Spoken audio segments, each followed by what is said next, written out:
Episode की starting में principal sir कहते हैं कि क्या कभी आपने किसी घोस्ट के साथ ट्रैवल किया है। एंड देन शिनचैन को दिखाया जाता है जो कि इस एपिसोड में एक टैक्सी ड्राइवर होता है। तो वो बताने लगता है कि हमारे काम में बहुत ज़्यादा ही रिस्क है, बहुत देख कर ये काम करना पड़ता है टैक्सी का। और तभी वो एक ट्रक से बस एक्सीडेंट होने ही वाला था, लेकिन वो सही टाइम पर ब्रेक लगा लेता है और कुछ दूर आगे चलने के बाद उसको एक लड़की दिखती है जो कि उसकी टैक्सी को रुकवाती है और फिर शिनचैन उसके लिए डोर ओपन करता है।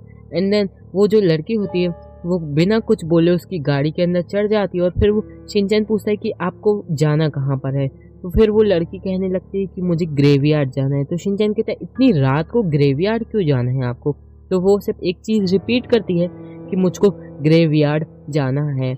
एंड देन दिखाया जाता है कि शिनचैन की गाड़ी स्टार्ट नहीं हो रही होती है और फिर वो जो है कहता है कि आप इतनी रात को अकेले ग्रेवयार्ड जा रहे हैं। एंड देन दिखाया जाता है कि वो औरत उस चीज़ का कोई रिप्लाई नहीं देती और वो सिर्फ एक चीज़ कह रही होती कि मुझे ग्रेवयार्ड जाना है।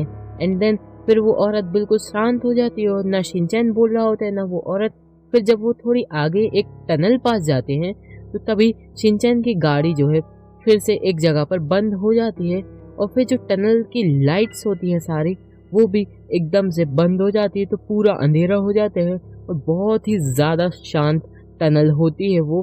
तो वो कहता है कि आपको कौन से वाले ग्रेवयार्ड जाना है, ये जो पहले पड़ता है या फिर ये थोड़ा आगे वाले ग्रेवयार्ड में। तो वो देखता है कि वो औरत कोई रिप्लाई नहीं दे रही होती है। तो तभी वो मिरर में देखता है तो वहाँ पर कोई होता ही नहीं है। एंड देन इस चीज़ को देखने के बाद शिनचैन बहुत ज़्यादा डर जाता है और फिर वो अपनी गाड़ी जैसे टनल से निकलती तो वो साइड में लगा के देखता है कि उसकी गाड़ी में कोई नहीं है। और जब वो उस गाड़ी की सीट पर देखता है तो वहाँ पर कोई लिक्विड पड़ा होता है जो कि बहुत ही ज़्यादा अजीब था। और फिर इसके बाद शिनचैन डर के अपनी गाड़ी से भाग जाता है और फिर वो पता चलता है कि वो औरत एक घोस्ट थी। और फिर लास्ट में प्रिंसिपल सर कहते हैं कि कौन थी वो औरत, उसके बारे में आज तक किसी को कुछ नहीं पता है।